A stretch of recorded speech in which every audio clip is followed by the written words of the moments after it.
如果咧？唔係呢套 skillset 咧，其實我調翻轉嘅，我會 let it go 嘅。佢唔想報咪冇俾佢報咯。係，我覺得個 peel the onion 咧，其實好有用嘅。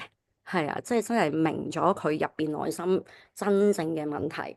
咁我做父母就係 base 上去個問題，我點樣可以對症下藥，去再同佢傾咯。其實咧，佢係好驚，喺嗰個場景咧，如果佢唔記得彈得唔好咧，咁佢就好會俾人笑，即係佢好 embarrass。嗯嗯即係佢同我講，佢話媽咪、爹哋，我好感恩你哋同我傾我參加咗呢個比賽，咁我就去問佢啦，嗯咁你係咪即係覺得呢一個比賽，即係如果再俾你揀，你係會再參加？佢話係，因為佢 after that 咧，佢話佢好 get 到我講咧，我嗯哋佢點樣去面對嗰個 pressure，佢點嗯樣面對個 stress。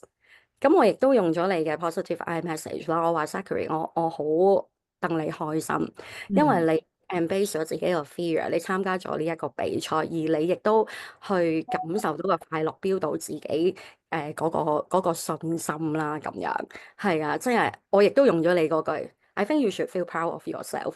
係啦，就唔係 I feel 嗯 proud of him 咁樣。嗯嗯嗯。咁佢就真係好開心。